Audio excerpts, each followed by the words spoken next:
প্রিয় দর্শক ও শ্রোতাবৃন্দ, প্রেম তীর্থ প্ল্যাটফর্মের আরও নতুন একটি ভিডিওতে আপনাদের সবাইকে আমন্ত্রণ জানাচ্ছি। আমি আজকে অন্যরকম একটি বিষয় নিয়ে আলোচনা করব। বিষয়টি আপনাদের সবার জানা, কিন্তু তারপরেও জানার ভেতরে অনেক কিছু অজানা থেকে যায়। আমি আশা করি আপনারা এই ভিডিওটি দেখে অনেক অজানা বিষয় জানতে পারবেন। আমি আজকে সময় নিয়ে কথা বলবো। সময় বা টাইম আসলে কি? সময়ের কি কোনো সংজ্ঞা আছে? সময় কাকে বলে জানার জন্য আমি একটু ঘাটাঘাটি করেছি, পড়াশোনা করেছি। একটি বইয়ের মধ্যে লেখা দেখলাম, কোনো একটা জিনিসের শুরু থেকে শেষ পর্যন্ত নির্ধারণ করার জন্য যে আমরা ক্রমবিন্যাস কল্পনা করি তাকে সময় বলা হয়। কোনো একটা ঘটনা শুরু থেকে শেষ পর্যন্ত একটি ক্রমবিন্যাসের মাধ্যমে পরিচালিত হয় এবং ঘটনাটি সংঘটিত হয়, এবং সেই ঘটনাটি শুরু থেকে শেষ পর্যন্ত যে ক্রমের মাধ্যমে আমরা নির্ধারণ করি তাকে সময় বলা হয়। সময়ের এই সংজ্ঞা থেকে কি জানা যায়? সময়ের তো নির্দিষ্ট এবং নিজস্ব কোনো অস্তিত্ব নেই। এটি একটি ঘটনার উপর নির্ভরশীল। একটি ঘটনা ঘটলে এবং ঘটনাটি যদি শুরু থাকে এবং শেষ থাকে, তাহলে এটি একটি সময়ের ভেতরে আসবে, এবং ঘটনার শুরু এবং শেষ না থাকলে সময় বলতে আর কিছু থাকবে না। আরেকটু ছোট করে বললে এভাবেও বলা যায় যে কোনো কিছু যদি পরিবর্তন না হয়, কোনো কিছু যদি রূপান্তর না হয়, সব কিছু যদি একরকম থেকে যায়, তাহলেও আর কোনো সময় বলতে কিছু থাকে না। তোমার সামনে একটা দৃশ্য আছে, সেখানে সব কিছু একরকমভাবে স্থির আছে। যেমন একটি ছবির কথা কল্পনা করো। একটা ছবির মধ্যে সব কিছু স্থির আছে, এবং স্থির থাকায় সেই ছবির ভেতরে কোনো সময় অতিবাহিত হবে না। কিন্তু বাস্তব জগতে অনেক কিছু পরিবর্তিত হয়ে যাবে। তোমার চারপাশে যা কিছু আছে, যে মানুষজন আছে, এবং তুমি যা কিছু দেখতে পাচ্ছ, সব কিছু আস্তে আস্তে পরিবর্তিত হবে, এবং পরিবর্তিত হওয়ার কারণে তুমি সময়কে কল্পনা করতে পারবে। যদি সব কিছু পরিবর্তিত না হতো, তাহলে তুমি সময়কে নির্ণয় করতে পারতে না। তো সময় জিনিসটা অন্য জিনিসের পরিবর্তনের উপর নির্ভরশীল, কিন্তু আসলে সময় বলতে কিছু নেই। আমি অনেক ঘাটাঘাটি করে দেখলাম যে সময় বলতে আসলে কিছু নেই। এটা আসলে একটা খুব স্বাভাবিক ব্যাপার বা একটা সামান্য ব্যাপার, কিন্তু আমার এটা বুঝতে সময় লেগেছে। আমি যখন আইনস্টাইনের দ্য থিওরি অফ রিলেটিভিটি সম্পর্কে জানতে পেরেছি, তখন আমার সর্বপ্রথম মনে হয়েছে যে সময় বলতে তো আসলে কিছু নেই। আইনস্টাইনের থিওরি অফ রিলেটিভিটি আপনারা অনলাইন থেকে অথবা কোনো একটি বই থেকে ভালোভাবে জেনে নেবেন। সেই থিওরির মধ্যে দেখা যায় যে সময় পর্যবেক্ষকের উপর নির্ভর করে। কে দেখছে একটা জিনিস, তার উপর সময় নির্ভর করে। যদি পর্যবেক্ষক না থাকে, তাহলে সময়ও থাকবে না। আর পর্যবেক্ষক যদি একাধিক থাকে বা অনেক থাকে, তাহলে এক একজন পর্যবেক্ষকের জন্য সময় এক এক রকম হবে। সময়ের নির্দিষ্ট কোনো সংজ্ঞা নেই, সময়ের নির্দিষ্ট কোনো ভর নেই, সময়ের নির্দিষ্ট কোনো অবস্থান নেই। সময় বলতে আসলে কিছু নেই, এটা পর্যবেক্ষকের উপর নির্ভর করে। কিন্তু পরম জ্ঞান যে লাভ করবে, যে কামেল হবে, যে লোভ, হিংসা, অহংকার ও অন্য সকল বাসনা থেকে সম্পূর্ণ মুক্ত হয়ে যাবে, তার কাছেও সময় বলতে আর কিছু থাকবে না। সেও পরমের সাথে লীন হয়ে যাবে, পরমের সাথে পরম প্রেমে সে লীন হয়ে যাবে। পরমের সাথে সময় বলতে কিছু নেই। পরম বা আল্লাহ হাজার হাজার বছর আগে যেরকম ছিল, হাজার হাজার বছর পরেও এরকম থাকবে, এবং আজকেও সেরকম আছে। তার কোনো কিছু পরিবর্তন নেই। আমি প্রথমেই বলেছি, যেখানে পরিবর্তন নেই সেখানে সময়ও নেই। পরমের কোনো পরিবর্তন হয় না, এজন্য পরমের কোনো সময়ও নেই। পরমের কোনো বয়স বৃদ্ধি হয় না, পরমের কোনো কিছু কমে না বা বাড়ে না, পরমের কোনো কিছু শুরু হয় না এবং শেষ হয় না। সেই জন্য পরমের সাথে সময়ের কোনো সম্পর্ক নেই। তো পরম হলো পরম সত্য, আল্লাহ হলো পরম সত্য, এবং আল্লাহর সাথে যেগুলির সম্পর্কযুক্ত সেগুলি হলো পরম সত্য। আল্লাহর সাথে মানুষ সম্পর্কযুক্ত, এই জন্য মানুষ অবশ্যই সত্য। এবং মানুষ যদি আল্লাহর সাথে সম্পর্কযুক্ত না হয়ে আল্লাহ থেকে বিচ্যুত হয়ে যায় এবং অন্য কোনো কিছুর সাথে সম্পর্কযুক্ত হয়ে যায়, তখন মানুষ হয়ে যায় মিথ্যা, তখন সে মিথ্যা মানুষ হয়ে যায়। তো সময় জিনিসটা যেহেতু আল্লাহর সাথে সম্পর্কিত নয়, পরমের সাথে সম্পর্কিত নয়, সেহেতু এটি আসলে বিরাজ করে না, এটির কোনো অস্তিত্ব নেই। তো আমাদের জীবনে আমরা সময়কে কিভাবে ব্যবহার করি বা সময়কে কিভাবে মনে রাখি, এ ব্যাপারে আমি এখন একটি মনোবৈজ্ঞানিক বিশ্লেষণ করতে যাব। আমাদের জীবনের প্রথম থেকে শুরু করে এখন পর্যন্ত আমি আমার জীবনের কথাই ভাবি বা আপনি আপনার জীবনের কথা ভাবেন। আপনার যে যে জিনিসগুলি মনে আছে সেগুলি একবার আবার মনে করুন। আপনি খেয়াল করলে দেখতে পারবেন শুধুমাত্র আপনার যে সুখকর স্মৃতিগুলি আছে, যে জিনিসগুলি আপনার ভালো লেগেছে, যে জিনিসগুলি আপনার আনন্দ লেগেছে, সেই জিনিসগুলি আপনি আপনার স্মৃতির মধ্যে ধরে রেখেছেন। যে জিনিসগুলি আপনার খারাপ লেগেছে, যে জিনিসগুলি আপনার যন্ত্রণা লেগেছে এবং কষ্ট লেগেছে, সেই জিনিসগুলি কিন্তু আপনি আপনার স্মৃতির মধ্যে ধরে রাখেননি। আপনার জন্য যন্ত্রণাদায়ক জিনিসগুলি আপনি ভুলে গেছেন। এবং আরেকটা জিনিস খেয়াল করলে দেখতে পারবেন, যে জিনিসগুলি অনেক যন্ত্রণাদায়ক এবং যে ঘটনাগুলির জন্য আপনাকে অনেক কষ্ট পেতে হয়েছে, সেই ঘটনাগুলি যখন সংঘটিত হয়েছে তখন কিন্তু সময় খুব তাড়াতাড়ি আপনার কাছ থেকে যায়নি। যে রাত অনেক বেশি বেদনার, সেই রাত সহজে কাটে না। আপনিও খেয়াল করলে দেখতে পারবেন যে আপনার জীবনে যে কঠিন মুহূর্তগুলি এসেছে এবং কষ্টের সময়গুলি এসেছে, সেগুলি সহজে যায় না। আবার যে সময়গুলি চলে গেছে, কষ্টের সময়গুলি চলে গেছে, সেই কষ্টের সময়গুলিকে আপনারা আপনাদের স্মৃতিতে ধরে রাখেন না। কষ্টের সময়গুলিকে আপনারা ভুলে যান। আপনারা আপনার জীবনের সব স্মৃতিকে ঘাটাঘাটি করলে শুধুমাত্র আনন্দের সময়গুলি এবং আনন্দের মুহূর্তগুলি আপনি মনে রাখবেন। আবার আপনারা অনেক সময় আনন্দের মুহূর্তগুলি মনে রাখার জন্য ছবি তুলে রাখেন, ভিডিও করে রাখেন, অথবা কোনো একটা স্মৃতি রেখে দেন।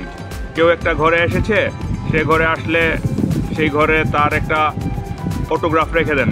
অনেক বড় কেউ যদি আসে, তার থেকে একটা অটোগ্রাফ নিয়ে নেন। অথবা অনেক সময় কেউ ঘরে আসলে ঘরে তার পায়ের চিহ্নটা পর্যন্ত রেখে দেয়। তো সুখকর স্মৃতিগুলিকে আমরা ধরে রাখি।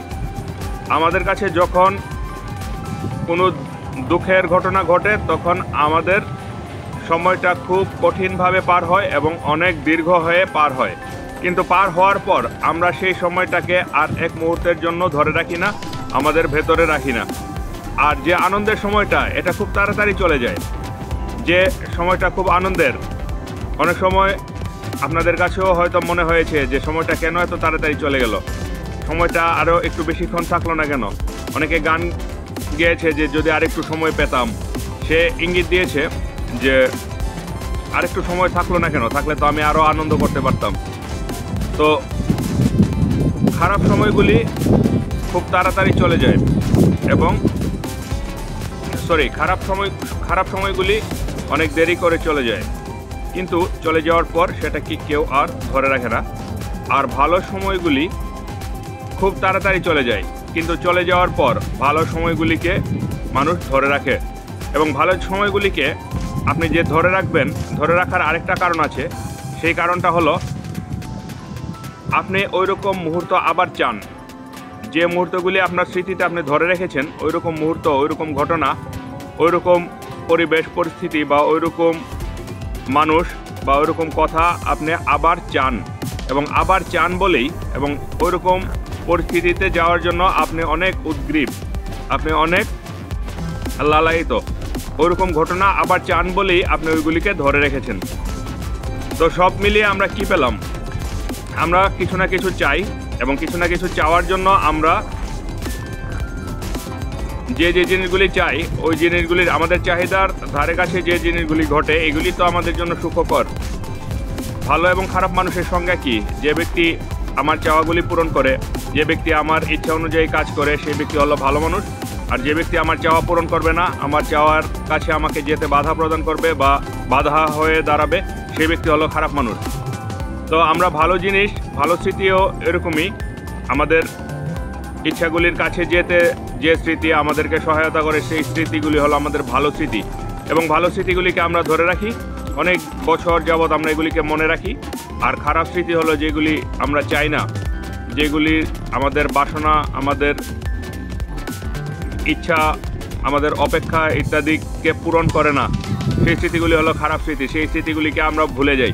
তো আসলে অনেকে বলে যে দুঃখের রাত্র অনেক লম্বা হয়, সুখ খুব তাড়াতাড়ি চলে যায়। আসলে সময় লম্বাও হয় না, সময় তাড়াতাড়িও যায় না।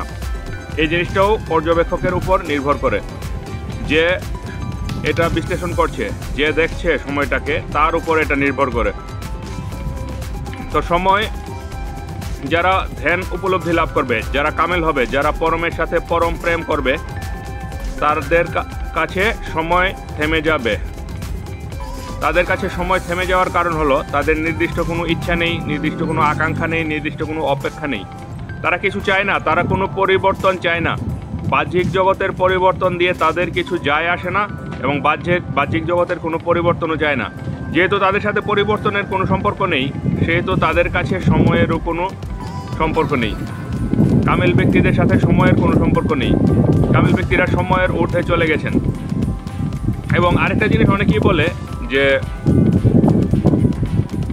ভালো মানুষের শুধু বিপদ আসে এবং ভালো মানুষের সময় সবসময় খারাপ যায়, খারাপ মানুষের সময় অনেক ভালো যায়। এই জিনিসটাকে আমি এভাবে বিশ্লেষণ করি যে একটা ছোট বাচ্চা যে হাঁটতে পারে না, যে বারবার পড়ে যায়, সেই বাচ্চাকে নিয়ে যদি বাচ্চার বাবা বাজারে যায় বা কোনো জায়গায় যায়, তাহলে বাচ্চাকে অবশ্যই কোলে করে নিয়ে যাবে, কারণ বাচ্চা বারবার পড়ে যাবে এবং ব্যথা পাবে। কিন্তু যে হাঁটতে পারে এবং যার নিজস্ব চলার ক্ষমতা আছে, তাকে তো আর কোলে করে নিয়ে যাওয়া হবে না। সে উঁচু নিচু বন্ধুর পথ যেরকমই হোক, সে সেই পথ হেঁটে পার হবে, এবং হেঁটে পার হতে গিয়ে সে বিভিন্ন রকম বাধা বা সমস্যার সম্মুখীনও হতে পারে। কিন্তু সেই বাচ্চার সাথে তো তার কোনো তুলনা নেই, কারণ সে নিজে স্বয়ংসম্পূর্ণ, সে নিজে হাঁটতে পারছে। তো যারা বলে যে ভালো মানুষের সবসময় খারাপ সময় লেগে থাকে, ভালো সময় আসে না, আর খারাপ মানুষেরাই সবসময় ভালো সময় কাটায়, তাদের জন্য এই উদাহরণটা। খারাপ মানুষেরা হলো শিশুদের মতো, তারা কিছু জানে না, তারা অজ্ঞান, তারা ধ্যানহীন, তারা জ্ঞানহীন, তারা রাস্তায় হাঁটতে পারে না। এই জন্য তাদেরকে পরমের পক্ষ থেকে কোলে করে রাস্তা পার করে দেওয়া হয়। আর যারা ভালো মানুষ, তারা হলো একজন স্বয়ংসম্পূর্ণ মানুষের মতো, তারা হাঁটে, তারা বাধার সম্মুখীন হয়, তারা নিজের শক্তিতেই সেই বাধা আবার অতিক্রম করে। তো সময়ের ব্যাপারটা, কামেল হয়ে গেলে সময় আর কাজ করবে না। কামেল ব্যক্তির সামনে কোনো সময় নেই, কামেল ব্যক্তি সময়ের ঊর্ধ্বে চলে যায়। তাহলে কি আমরা এখন সময়কে আর মূল্য দিব না? সময়কে ভালো কাজে ব্যয় করব না? সময়কে আমরা ভালো কাজে ব্যয় করে লাভ নেই। যে কামেল হতে পারেনি, যে ধ্যান, আত্মোপলব্ধি এবং আত্মজ্ঞান লাভ করতে পারেনি, সে সময়কে যত ভালো কাজে ব্যয় করতে যাবে, সে মানবতার বা সমাজের তত বেশি ক্ষতি করবে। একজন কামেল ব্যক্তি ছাড়া অন্য মানুষ থেকে সমাজের কোনো কল্যাণ কোনোদিন হতে পারে না। আর যারা খারাপ মানুষ, তারা যত ভালো কাজই করুক, তারা তাদের প্রত্যেকটা কাজ তাদেরকে তাদের বাসনার কাছেই নিয়ে যাবে। আর ভালো মানুষেরা কোনো কাজ না করলেও তাদের দ্বারা অনেক বড় কল্যাণ সংঘটিত হয়ে যাবে। এই পৃথিবীর ইতিহাসে যত কল্যাণ সংঘটিত হয়েছে, সবগুলি ভালো মানুষদের দ্বারা হয়েছে। কিন্তু তাদেরকে, সেই ভালো মানুষদেরকে যদি জিজ্ঞাসা করা হয় যে আপনি কি করেছেন, সে বলবে যে আমি আসলে কিচ্ছু করতে পারিনি, এই পৃথিবীর জন্য আমি কিচ্ছু করতে পারিনি। তো ভালো মানুষেরা সব সময় খারাপ সময়গুলিকে মনে করে, এই জিনিসটাও মনে রাখার মতো। ভালো মানুষেরা সব সময় খারাপ সময়গুলিকে মনে রাখবে। ভালো মানুষেরা তাদের জীবনে যে সময় দুঃখ পেয়েছে, কষ্ট পেয়েছে এবং যন্ত্রণা পেয়েছে, সেই সময়গুলিকে মনে করবে এবং সেই সময়গুলির গভীরে প্রবেশ করবে, সেই দুঃখ যন্ত্রণার গভীরে প্রবেশ করবে, সেই দুঃখ যন্ত্রণাকে ভালোভাবে বিশ্লেষণ করবে। সেই দুঃখগুলি কোত্থেকে আসলো, সেই যন্ত্রণাটা কিভাবে আসলো, সেই কষ্টের কাছে তাকে কিভাবে যেতে হয়েছে, এই জিনিসগুলি বিশ্লেষণ করতে করতে শেষ পর্যন্ত দেখা যাবে যে আপনার প্রত্যেকটা দুঃখের পেছনে আপনারই কোনো না কোনো কাজ দায়ী আছে। এবং আপনি যদি আপনার দুঃখের সময়গুলিকে বিশ্লেষণ করেন, তাহলে আপনি আস্তে আস্তে এই দুঃখের সময়ে আপনার আসার পেছনে যে কারণটা আছে, সেই কারণটাকেও খুঁজে বের করতে পারবেন, এবং সেই কারণটাকে বের করে সেই কারণটাকে সংশোধন করতে পারবেন, এবং পরবর্তীতে ওইরকম পরিস্থিতিতে যেন আবার না যান সেই ব্যবস্থা করতে পারবেন। তো কামেল ফকিরেরা, সাধারণ মানুষ যেরকম ভালো সময়গুলিকে খালি মনে রাখে, কামেল ফকিরেরা মনে রাখে খারাপ সময়গুলিকে। তারা এমনিতে কিছু মনেই রাখে না। যারা কামেল হয়ে গেছে, যারা পরম জ্ঞান লাভ করে ফেলেছে, তাদের কিছু মনে রাখার দরকার নেই। তারা হলো একটি প্রবাহিত বাতাসের মতো, তারা সবসময় চলতে থাকে। আর কামেল হওয়ার আগে তারা যখন সাধক অবস্থায় থাকে বা কামালিয়তের পথে যারা অগ্রসর হয়, তারা খারাপ জিনিসগুলিকে মনে রাখে এবং খারাপ জিনিসের প্রত্যেকটা বিষয়কে খারাপ সময়ের প্রত্যেকটা বিষয়কে আস্তে আস্তে বিশ্লেষণ করবে এবং বিশ্লেষণ করে সময়টা কেন খারাপ হলো সেটি বের করে সেটিকে সংশোধন করবে এবং সংশোধন করতে করতে তারা কামালিয়তের স্তরে উন্নীত হবে। তো পরম জ্ঞান যারা লাভ করে তাদের কাছে সময় নেই, মৃত্যুও তাদেরকে কিছু করতে পারে না, এবং সময় কম গেল নাকি বেশি গেল তাতে তাদের কিছু যায় আসে না। তারা পরমের সাথে পরম প্রেমে লিপ্ত থাকে এবং পরমের সাথে একটি পরম আনন্দে তারা ডুবে থাকে। তারা সেই আনন্দ থেকে বের হতে চায় না। অনেক সময় দেখা যায় অনেক কামেল ব্যক্তিদের সামনে কেউ যদি কথা বলতে চায়, তাহলে কামেল ব্যক্তি উল্টাপাল্টা আলাপ করে বা একদম আজগুবি কথাবার্তা বলে পাগলামি করে সেই আগন্তুক ব্যক্তিকে সেখান থেকে তাড়িয়ে দেয়। কামেল ব্যক্তি আসলে সেই পরমের সাথে যে পরম প্রেমে লীন আছে, সেই প্রেমের জগৎ থেকে আসলে বের হতে চাইছে না। তাই কোনো আগন্তুক ব্যক্তি আসলে সেই আগন্তুক ব্যক্তিকে সে উল্টাপাল্টা কথা বলে তাড়িয়ে দেয়। তো আজকের মতো এখানেই শেষ করছি। এ ধরনের ভিডিও পাওয়ার জন্য আমাদেরকে ফলো করবেন। দেখা হবে অন্য আরেকটি ভিডিওতে। এতক্ষণ ভিডিওটি দেখেছেন এজন্য আপনাদের সবাইকে অসংখ্য ধন্যবাদ।